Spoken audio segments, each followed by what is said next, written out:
Saludos y bendiciones, apreciados hermanos. Como siempre oramos y le damos gracias a Dios por esta oportunidad de estar con Él. Vamos a pedirle que esta palabra nos ayude y que la gracia de Dios nos acompañe. Hoy nos corresponde una temática muy hermosa y muy conflictiva también en la interpretación, pero vamos a buscar el eje central de lo que quiere decir el escritor sagrado y la cultura de aquel entonces y el idioma que fue escrita esta palabra, para que nos ayude a despejar muchas dudas, que es muy importante para nosotros. Vamos a pedirle al Señor que nos ilumine con su gracia, que nos regale su Espíritu Santo, que hoy, cuando estamos con Él, reflexionando su palabra, nos regale la luz, el entendimiento y sobre todo abra nuestro corazón a este mensaje, porque no es el mensaje nuestro, es el mensaje de Dios.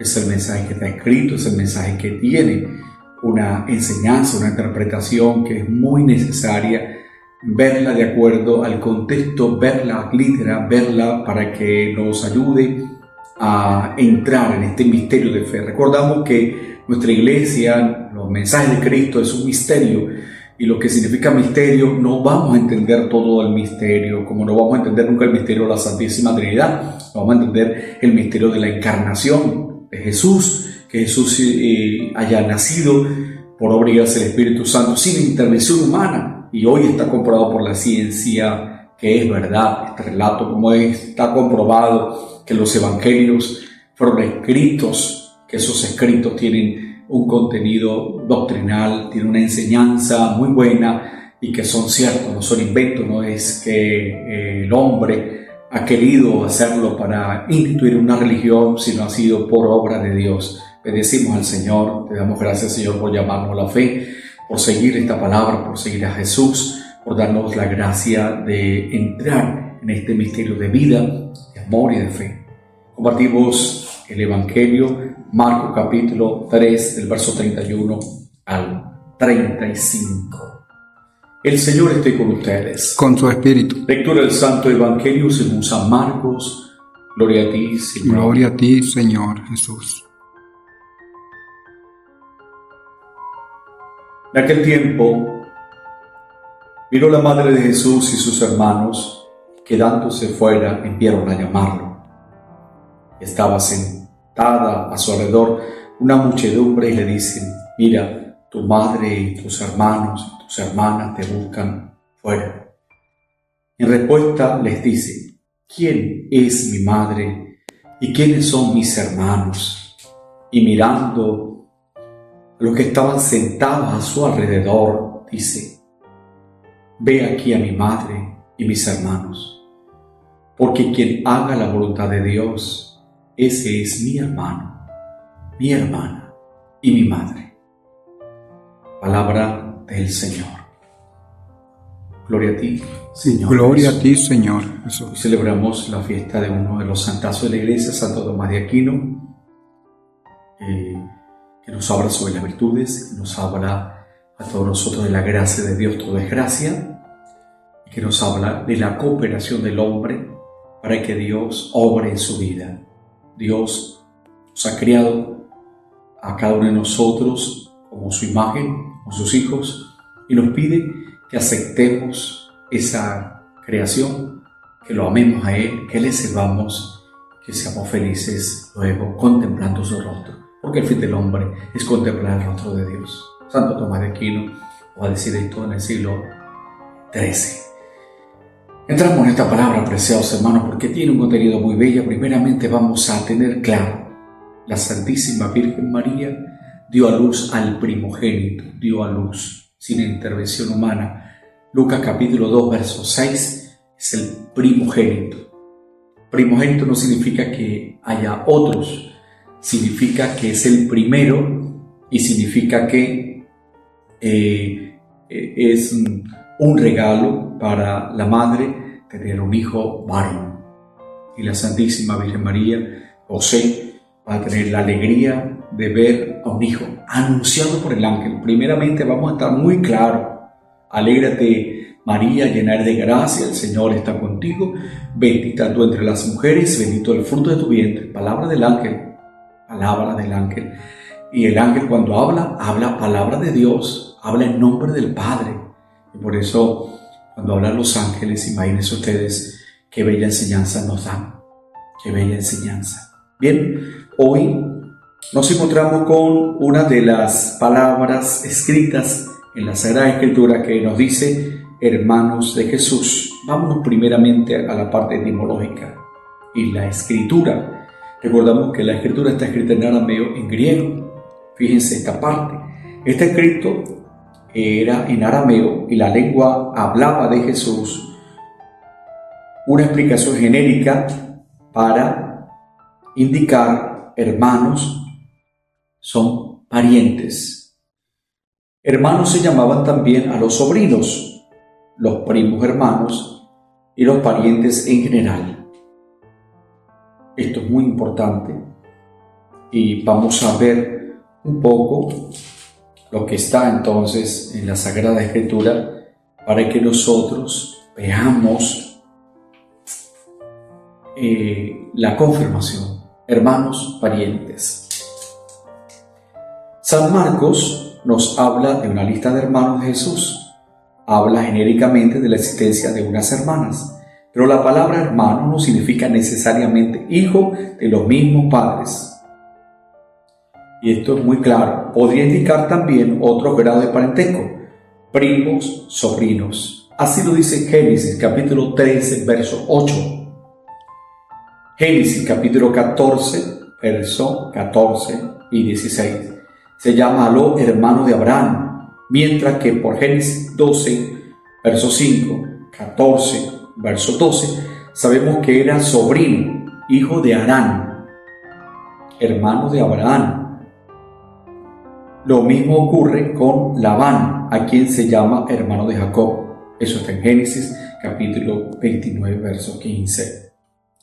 Cuando era hermano de su madre, Génesis 29, 10, y otros casos, como nos lo habla entonces en la primera carta a los Corintios, capítulo 23, verso 21 al 22. Esta confusión se debe a la pobreza del lenguaje hebreo y arameo, que carecen de unos términos específicos y usan la misma palabra, hermano, para designar diversos grados del parentesco. Esto es muy importante tenerlo en cuenta, porque no eran hermanos por ser hermanos, por ser hijos de la misma madre y del mismo padre. Vamos a ver un poco más. Por otros pasajes del Evangelio sabemos que Santiago y José, aquí nombrados como hijos de María de Cleofás, no de María la Virgen, no de María la Madre de Jesús. Puedes revisarlo leyendo la palabra de Dios, Marcos capítulo 15, verso 40, Juan capítulo 19, verso 25. También se habla de Simón y Judas. Tenemos menos datos, pero sabemos que los apóstoles Simón Celotes está en Marcos 10, capítulo 10, verso 4, Marcos capítulo 3, verso 18, y Judas Tadeo, Lucas 6, verso 16. Autor de la epístola católica en la cual se declara hermano de Santiago. Por otra parte, aunque se habla de Santiago, Simón y Judas como hermanos de Jesús, nunca se dice que sean hijos de María. Busque usted donde aparece que es hijo de la Virgen María o de María. Lo que hubiera sido natural si hubieran sido estrictamente hermanos del Señor.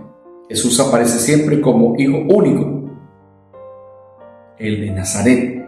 Es el hijo de María, Mateo 13, verso 55. Y Jesús al morir confía a su madre a San Juan. Leamos Juan capítulo 19, verso 26 al 27. Lo que revela que María no tenía otros hijos, porque si hubiera tenido otros hijos, entonces Jesús hubiera confiado, la Virgen, que ya iba a quedar sola, a sus otros hermanos. ¿A quién se la confía? A Juan. A esto se añade lo que la Iglesia nos va a recordar, que la Virgen siempre es virgen antes, en y después del parto.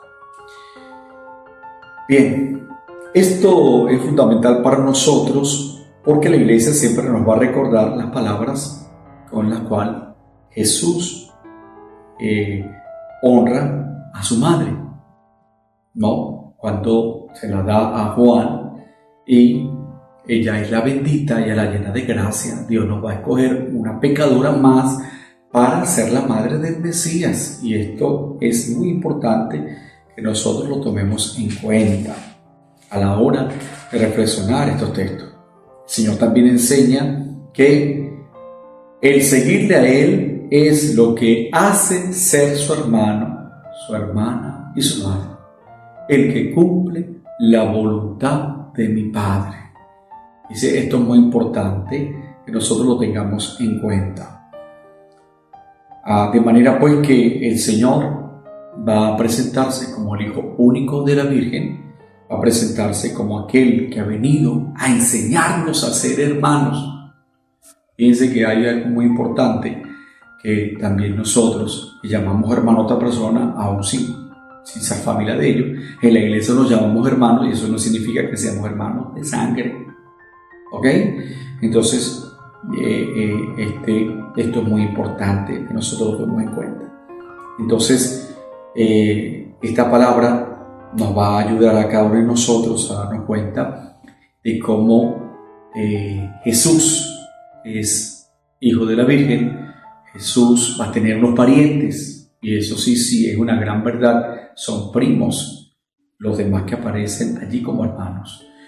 Bien, hoy pues le pedimos al Señor que nos ayude a entrar en esta palabra de vida, que nos ayude a darnos cuenta a través de la reflexión de estos textos que hemos citado, leyendo la historia del pueblo de Israel, podamos verlo como una manera de interpretar y darnos cuenta de las Sagradas Escrituras que tienen un orden y un mensaje. Lo más importante es que el Señor nos habla de ser sus hermanos, de cumplir su palabra, de sentirnos familia de Dios. Yo creo que todos los que seguimos a Cristo, tenemos a Cristo como aquel que es nuestro hermano mayor. Tenemos a Cristo como aquel que es nuestro Mesías. Tenemos a Cristo como aquel que ha venido a darnos ánimo, fuerza, que ha venido a hacernos partícipes de la familia de Dios, que somos parte de Él. Cuando ustedes y yo hacemos que Cristo sea parte de nuestra historia, de nuestra vida, estamos por el buen camino. Seguimos el camino del Evangelio del Señor, que es el camino del amor, que es el Evangelio de ayudarnos unos a los otros, que es el Evangelio de orar, de ser servidores, de ser buenos amigos, de amar la vida, de amar la familia. Yo quisiera finalizar esta reflexión con lo que dicen los santos. Es tan importante la madre que Jesús quiso tener a una, tan importante que es la familia, que Jesús quiso que se fuera recordado sus seres queridos, su familia también, pero no solo que fueran recordados, que fueran santos. Si ustedes y yo leemos quiénes fueron estos que hoy aparecen en este lenguaje como hermanos de Jesús, santazos, apóstoles, servidores, hombres de fe, que utilizaron como instrumento de Dios para salvar, o Dios utilizó como instrumento de salvación para salvar muchas almas. Que el Señor nos acompañe y que Dios te utilice a ti para evangelizar, para llevar la palabra de vida, para que muchos lleguen a los pies de Cristo, para que muchos busquen la salvación. Que Dios te bendiga, Dios te acompañe.